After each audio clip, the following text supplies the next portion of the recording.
বৃহস্পতিবারের দিন আমি সারাদিনে এত কাজ করে ব্যস্ত যে পুজো করতে করতে এতটাই লেট হয়ে গেছে। তো নমস্কার সবাইকে, কেমন আছো তোমরা সবাই? আশা করছি ভালো আছো। আমার আরেকটি মিনি ভিডিওতে সবাইকে জানাই স্বাগত। তো দেখো, আজকে বৃহস্পতিবার ছিল, তার জন্য সকাল সকাল ঘুম থেকে উঠে চাটা খেয়ে বেলপাতা দুব্ব আনতে তো অনেকটা যেতে হয় বলেছিলাম। তারপর ঠাকুর ঘরটা মুছে নিলাম এসে। তারপর পুজোর বাসনগুলো প্রথমে লেবু দিয়ে ঘষে নিচ্ছি।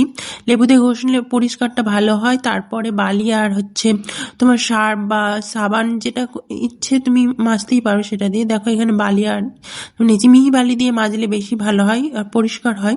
তারপরে দেখো আমার বাসনগুলো মাজতে মাজতে অনেকটাই লেট হয়ে গেছিল, মানে এতগুলো বাসন মাজতে পুজোর। আর আমার বাসনটা ঠিকঠাক না মাজা হলে ভালো লাগে না, পরিষ্কার না হলে একদমই ভালো লাগে না। তারপরে দেখো বাসন মেজে ধুয়ে নিলাম, দেখো চকচক করছে। তারপর স্নান করে ঠাকুর ঘরে চলে এসেছি, আবার দিয়ে ঠাকুরগুলোকে পরিষ্কার করে। আর এই প্যাঁচাটা কিনে এনেছিলাম, সে এই তারাপীঠ গিয়েছিলাম, সেইখান থেকে এই প্যাঁচাটা কিনে এনেছিলাম মা লক্ষ্মীর জন্য। কবে থেকে কিনবো ভাবছিলাম, কেনা হয়নি।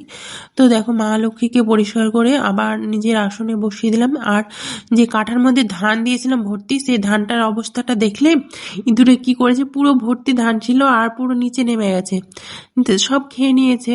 আর ইগুলো কোথায় ফেলে রেখেছে তো দেখো। তারপরে এখানে মালাগুলো কালকে কিনেছিলাম, আর এই মালাটা মা লক্ষ্মীকে পরিয়ে দিলাম। এই সাদা সাদা চন্দ্রমল্লিকা ফুলগুলো এই সিজনেই পাওয়া যায়।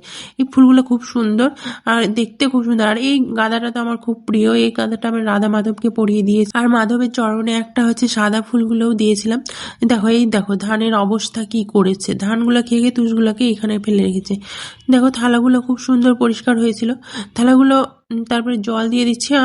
কিসের জল? গঙ্গার জল তো সেরকম পাওয়া যায় না, আমাদের টিউবওয়েলের জল দিই। আর গঙ্গার জল আনতে গেলে অনেক দূর যেতে হয়। তারপরে দেখো ঘট স্থাপন করার জন্য ঘটে স্বস্তি চিহ্ন গেলাম। আর আম পাল্লটা খুব সুন্দর, মানে আমের শাখাটা খুব সুন্দর পেয়েছিলাম। আবার কদিন পর থেকে পাওয়া যাবে না, কারণ আমের মুকুল আসবে, তখন আর পাওয়া যাবে না আমের শাখা। তারপরে দেখো থালাগুলো ধুয়েছি, তারপরেও একবার করে আমি গঙ্গা জল দিয়ে মানে বুলিয়ে নিই, ওপর থেকে একটু ধুয়ে নিই। আজকে ভোগে দিয়েছিলাম দেখো লেবু, তারপরে কলা, আপেল আর ওই মিষ্টি নিয়েছিলাম, জোড়ামুন্ডা বলা হয় আমাদের এখানে। তোমাদের কাদের ওখানে কি বলা হয় তোমরা সেটা অবশ্যই কমেন্ট করে জানিও।